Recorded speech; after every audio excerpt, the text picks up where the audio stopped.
अतिथी देवो भव हे ब्रीदवाक्य घेऊन देशाचे सन्माननीय प्रधानमंत्री आदरणीय नरेंद्र मोदीजी यांनी देशभरामधल्या GST मध्ये एक आमूलाग्र बदल केलेला आहे आणि क्रांतिकारक निर्णय घेतलेला आहे।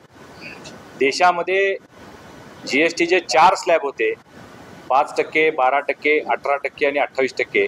हे 4 स्लॅब वगळून 2 स्लॅब करण्याचा निर्णय घेतलेला आहे।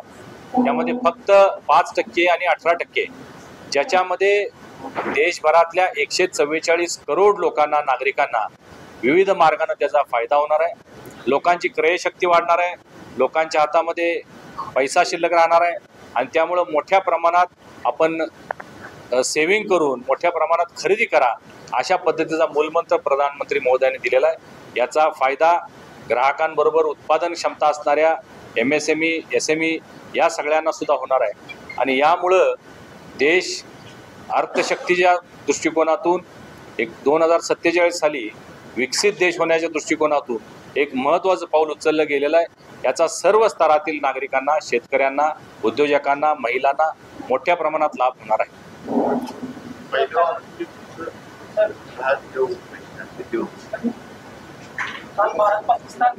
अतिथी देवो झालं का ग्राहक देवो झालं?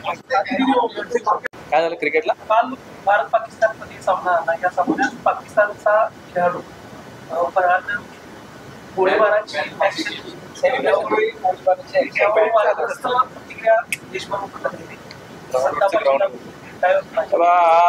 स्पोर्ट्स हे स्पोर्ट्स स्पिरिटनं घ्यायचं असतं। त्यांनी ग्राउंडवर काय केलं आणि त्यांचं ग्राउंडवर काय झालं हे आपल्या सगळ्यांना माहिती आहे। फार त्याच्याकडे लक्ष देण्याची आवश्यकता नाही आहे। सगळ्या देशातल्या पंतप्रधानांपासून खेळाडूंपर्यंत सगळे ते एकाच विचाराचे आहेत, परंतु त्या सगळ्याला नेस्तनाबूत करण्याचं काम आमच्या सीमेवर असणारे आमचे सैन्य असतील किंवा आमच्या ग्राउंडवर असणारे आमचे क्रिकेट प्लेयर्स असतील, हे त्यांना नेस्तनाबूतच करतील आणि भविष्यातही करत राहणार। प्रधानमंत्री आदरणीय नरेंद्र मोदीजींनी जो नवीन GST मध्ये टॅक्स रिफॉर्म आणलेला आहे, त्याला नेक्स्ट जेन GST असं संबोधित केलेलं आहे। याचा लाभ देशातील 144 करोड लोकांना होणार आहे। उत्पादन क्षमता वाढणार आहे, खर्च क्षमता वाढणार आहे, सामान्यांची स्वप्न पूर्ण होणार आहेत आणि हे होण्यासाठी भारतीय जनता पार्टीच्या वतीनं आम्ही येणाऱ्या नवरात्रीमध्ये, या सगळ्या उत्सवाच्या काळामध्ये वेगवेगळ्या बाजारांमध्ये जाऊन, बाजारपेठांमध्ये जाऊन ग्राहकांना आणि दुकानदारांना, उद्योजकांना भेटून याचा लाभ जास्तीत जास्त लोकांना द्यावा, यासाठी त्यांचा सन्मान करणार आहे। त्यांच्या दुकानामध्ये, त्यांच्या प्रत्येकाच्या व्यवसायाच्या ठिकाणी आम्ही नेमप्लेट सुद्धा देणार आहे की गर्व से कहो हम स्वदेशी है, अशा पद्धतीचा नारा असणारे प्लेट सुद्धा आम्ही सर्व दुकानांमध्ये देण्याची व्यवस्था भारतीय जनता पार्टीच्या वतीने करणार आहोत।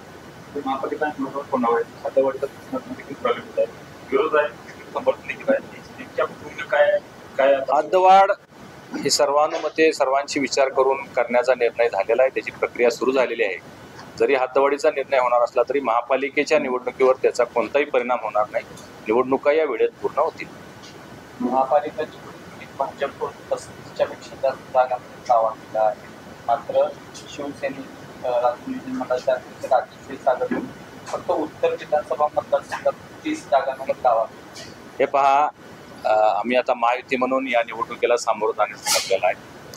पूर्वीच्या आमच्या असणाऱ्या 34 जागा नगरसेवक आमचे निवडून आलेले होते, त्या जागा तर आम्ही लढवणारच आहोत।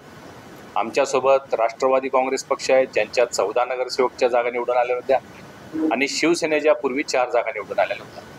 या जागा तर प्रत्येक पक्ष, आमचे सगळे नगरसेवक किंवा तिथले सदस्य असतील, त्या जागा तर आम्ही सोडणार नाही, आम्ही त्या जागा लढवणारच आहोत। आता जे वाटप व्हायचं जागेचं किंवा अन्य ज्या जागा आम्हाला पाहिजेत त्या कुठल्या होतील?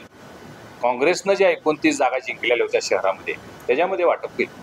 आता तेही पर्सेंटेजनुसार व्हायला पाहिजे। जर आमच्या 35 असतील, त्यांच्या 4 असताना जर त्यांनी 30 मागितल्या तर आमच्या 35 आहेत, आम्ही किती मागायला पाहिजे? तर हा सगळा विचारांती निर्णय होईल।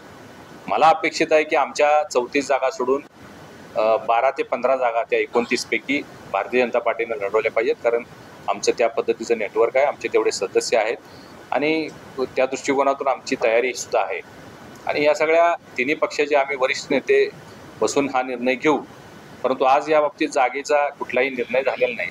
मागणी करणं हे स्वाभाविक आहे. प्रत्येक पक्षानं मागणी केली पाहिजे आपल्या कार्यकर्त्यांना आधार आणि ताकद देण्याच्या दृष्टिकोनातून. त्यांनी प्रयत्न केला असेल, आमचाही राहील. हे सूत्र कदाचित मान्य काय दुभंग होणार नाही. हे सूत्र मान्य करावंच लागेल, व्हावं लागेल. आम्ही आमच्या 34 जागा तर सोडणार नाही, राष्ट्रवादी त्यांच्या 14 जागा सोडणार नाही. त्यामुळं हे सूत्र मान्य करावं लागेल. त्यामध्ये दुभंगायचा काही प्रश्नच येत नाही. गोकुळ मतदार ज्यावेळी सर मुश्रीफाना सतीश पाटील यांच्याबद्दल प्रश्न विचारला त्यावेळी सहकारात राजकारण येऊ नये अशा पद्धतीने त्यांचं वक्तव्य असायचं. मात्र याच सहकारात आता झालेल्या सर्वसाधारण सभेत महायुती म्हणून सहकार्य करा अशा पद्धतीचं आव्हान मुश्रीफांच्याकडून करण्यात आलं.